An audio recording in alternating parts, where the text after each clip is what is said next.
Got to pass. The replay's up now.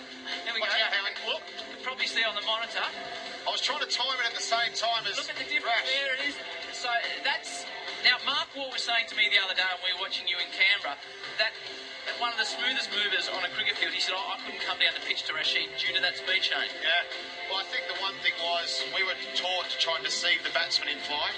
Rashid's got so many variations of his delivery and his pace, and Mark Wall was one of the wrong one in 30 seconds. How regularly and when do you go to the wrong one? Or, as you call it, which I love, the wrong one.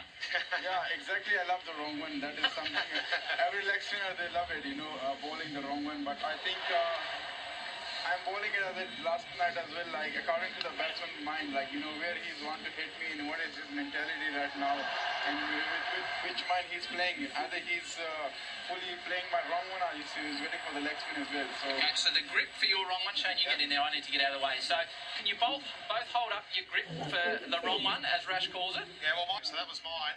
Right. That's Rash. You use the top of your fingers to spin the ball, don't you? You use that to sort of spin it. That put extra pace as well. If I hold it here, I lose my pace here. Yeah. So the most on the top it is, I think the more quicker it goes. Yeah. Right. Okay, so just one more thing. Yep. I asked Rash about his tense. A lot of people are taught, grip the ball as a spinner, whether you're an off spinner like this, a leg spinner, left arm orthodox, whatever you are, to grip it tight. I always found... Watch the pace of the man as he approaches the crease. And then, bang, look at it go. Well done, Huss. Nice. So that That is the Rashid, key.